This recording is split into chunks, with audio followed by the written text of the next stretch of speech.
E aí continuamos. Nós já vimos a um só Deus e continua o ponto de doutrina. Vivente e verdadeiro, eterno e de infinito poder, criador de todas as coisas.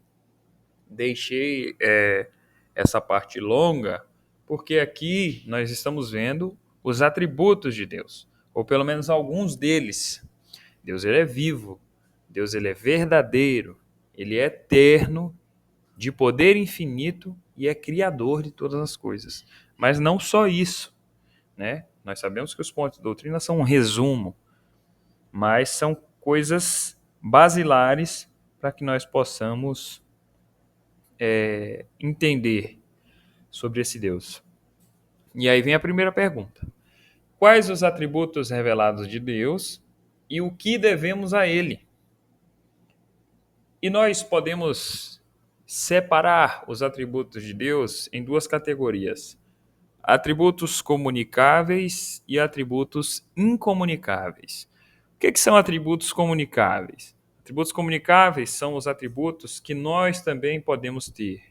Então, amor, bondade, misericórdia, justiça, sabedoria, mansidão, santidade, fidelidade, graça e paciência. Um adendo aqui com relação à sabedoria. Às vezes nós lemos aquela passagem que fala da sabedoria em Provérbios e fala assim: quando ele lançava os fundamentos da terra, eu era o seu aluno. Isso a sabedoria falando a respeito de Deus. Alguns de nós podemos dizer que essa sabedoria é Jesus Cristo, mas Jesus Cristo ele não era aluno de Deus, porque nós vamos ler lá em João 1 que o mundo foi feito por ele, por Jesus Cristo, foi feito pelo Verbo de Deus. Então Jesus Cristo é Deus pleno e a sabedoria é sua aluna. Tá bom, meus irmãos? Só para que a gente possa... o senhor vai trazendo alguma coisa aqui e a gente vai... Tem um esboço, mas o senhor vai trazendo alguma coisa e a gente vai falando também, para que a gente possa aprender diversas formas. E os atributos incomunicáveis de Deus são coisas que nós não podemos ter de forma nenhuma, que são exclusivos de Deus. Onipotência, onisciência, onipresença. Isso aí nós sabemos que é todo poder, todo conhecimento, toda presença, quer dizer, presença em todo lugar. Ele tem a eternidade, imutabilidade, transcendência, soberania, autossuficiência, autoexistência e é infinito, como nós lemos no ponto de doutrina. Tá? Quanto a esses aqui, acho que é bom a gente falar um pouco de cada um, resumidamente, porque por serem atributos incomunicáveis, nós não podemos ter a sensação de nenhum deles. Embora nós estamos na esperança de vivermos eternamente com o Senhor, nós tivemos um início. Então nós não temos a eternidade em si, nós receberemos a imortalidade, que depois de nosso corpo tombar a sepultura, no soar da trombeta, nós ressuscitaremos e aí então moraremos para sempre com o Senhor. Essa eternidade é simples. Ele não teve um início de existência, ele sempre existiu. Em outras palavras, a gente até diz que Deus, ele é além da existência. Porque a existência, talvez possa se dizer assim, a existência teve um início, mas, para que fique claro, Deus é eterno, não teve um início e não tem fim. Isso, o Pai, o Filho e o Espírito Santo. As três pessoas da divindade são eternas. É bom que nós sempre lembremos o seguinte: são três pessoas em um só Deus. Não são três deuses. Três pessoas, que nós vamos aprender um pouco mais daqui a pouco, e um só Deus. Imutabilidade. Deus ele não muda. Ele não muda no sentido de que os decretos eternos de Deus são imutáveis. As coisas que acontecem, todas as coisas que acontecem, estão debaixo do decreto de Deus. Deus ele governa todas as coisas. Agora mesmo eu estou vendo uma libélula andando para lá e para cá. Deus Ele ordenou que a libélula voasse da forma que voa e sustenta essa libélula e controla essa libélula. Então, as mínimas coisas Deus controla. E ele é imutável, porque às vezes a gente vê na Escritura, Deus se arrependeu de ter feito o homem, e Deus se arrependeu de destruir a terra. Se arrependerem, eu vou me arrepender do mal que prometi fazer. Isso é numa linguagem humana, irmãos. Humana. Porque Deus, ele não se arrepende. Quando a gente vê que Deus, ele se arrependeu de ter feito o homem, o entendimento da palavra ali é Deus se entristeceu de ter feito o homem. Deus sentiu tristeza por ter feito o homem. Quando diz Deus se arrependeu de ter destruído a terra com o dilúvio, ali quer dizer que Deus se entristeceu de ter destruído a sua criação. E quando fala de Deus se arrepender do mal que prometeu, é que Deus, ele fala assim, se a pessoa for desobediente, receberá maldade. Mas se ela for obediente, receberá bondade. Quer dizer, é claro, se a pessoa está fazendo maldade agora, mas se ela se arrependeu, Deus ele não vai fazer mal. Deus está prometendo mal para quem não se arrepende. Espero que os irmãos tenham entendido. Qualquer dúvida também, vamos conversar. Mas para que fique claro também sobre essa questão do arrependimento que às vezes aparece na Escritura. Deus ele é transcendente, então ele está além da lógica humana. Deus ele está além da compreensão completa do homem. Deus ele se revelou de uma forma limitada, como está escrito lá em Filipenses 2, que Jesus Cristo, sendo em forma de Deus, não teve por usurpação ser igual a Deus, mas tornou-se servo e humilhou-se a si mesmo, levando a morte de cruz. Então, Deus ele se revelou na pessoa de seu Filho, Jesus, e se revelou através da sua palavra escrita e da natureza, mas Deus ele é transcendente, ele está além de toda a compreensão humana. Ele não pode ser experimentado cientificamente. Deus ele não está dentro da análise física ou química. Quando se fala que Deus se revelou de forma limitada em Jesus, de forma alguma, isso quer dizer que Jesus deixou de ser Deus. Mas nós vamos ver nos próximos pontos de doutrina que Jesus é verdadeiro homem, verdadeiro Deus, plenamente homem, plenamente Deus.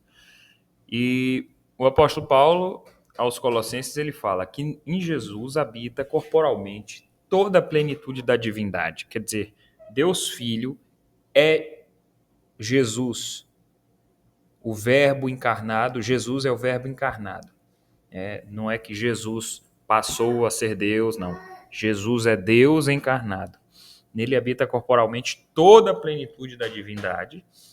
E nós sabemos que Jesus é plenamente Deus, mas ele se limitou às faculdades humanas para se revelar de forma mais prática ao homem. Deus ele também é soberano. A soberania de Deus é porque todas as coisas estão debaixo do seu controle, como já foi falado. Então ele governa todas as coisas. Ele também é autossuficiente. Como nós falamos, Deus não precisava criar o mundo. Ele é autossuficiente, ele é a plenitude, ele é a perfeição. Mas a partir do momento que ele cria todas as coisas, ele não deixa de ser autossuficiente. Ele só distribui amor. Ele distribui amor. E ele demonstra esse amor também nas três pessoas da Trindade.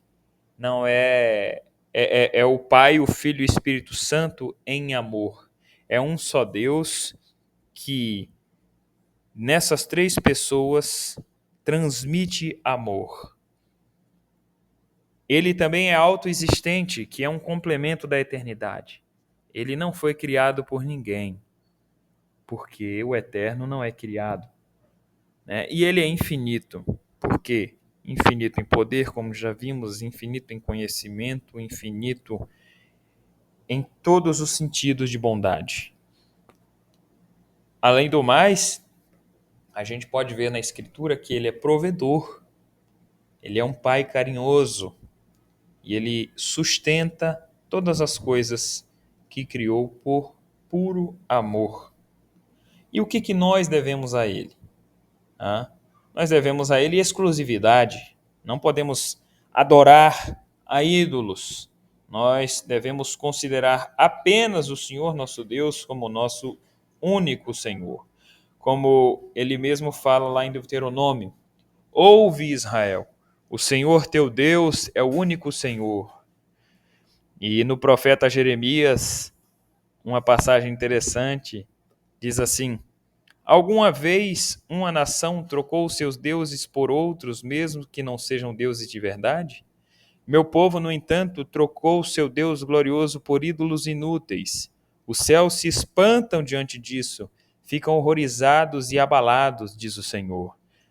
Pois meu povo cometeu duas maldades. Abandonaram a mim, a fonte de água viva, e cavaram para si cisternas rachadas, que não podem reter águas. Mais para frente diz assim: dizem a um pedaço de madeira, você é meu pai, e a um bloco de pedra, você é minha mãe. Dão as costas para mim, mas em tempos de aflição clamam, vem nos salvar. Por que não clamam aos deuses que vocês mesmos fizeram, que eles os salvem quando vier a aflição? Então, meus irmãos, você vê que Deus ele exige exclusividade. Ele não quer dividir a glória dele com ninguém. Deus é glorioso, é soberano, é potentíssimo. Como já vimos, atributos incomunicáveis, onipotente, onipresente, onisciente, mas ele quer que o seu povo seja exclusivo dele, propriedade particular, propriedade peculiar. Mas além de exclusividade, nós devemos a ele adoração, louvor, glória, dedicação, porque o fim principal do homem é honrar a Deus, é temer a Deus, é glorificá-lo para sempre. Ele nos criou para a sua glória. E isso nós devemos retribuir para ele essa glória, porque ele também nos dá toda a oportunidade de satisfação. Em Cristo, principalmente, porque é onde se conclui todas as coisas. Por mais que o planeta e a natureza sejam lindos e maravilhosos, isso daqui não é o nosso objetivo final. Em Cristo se concluem todas as coisas para que nós possamos descansar na graça, no sangue, na ressurreição de Jesus Cristo, para que possamos herdar uma cidade melhor, onde Cristo estará conosco, o nosso remidor, o pagador da nossa dívida. E por isso devemos adorá-lo com toda a alma, força e coração, sem invenções humanas. Não podemos estabelecer o nosso modo de adoração. Se nós lermos o livro de Juízes, nós vamos ver lá que quando não havia quando não havia rei em Israel, os homens adoravam a Deus da forma que entendiam bem. E aí, se vocês forem olhar lá uma história de Mica, por exemplo, que era um homem que tinha um ídolo e carregava aquele ídolo para todo lugar. De repente apareceu um levita lá e ele chamou aquele levita para ser o sacerdote dele. Então você vê que é uma organização conforme o próprio coração humano. E se vocês forem buscar a história depois, vocês veem que é uma coisa terrível que acontece. Mas eu vou deixar vocês curiosos para que vocês possam pegar a escritura e ler. Salvo engano, está escrito em Juízes 19. Tá? Mas vamos prosseguir.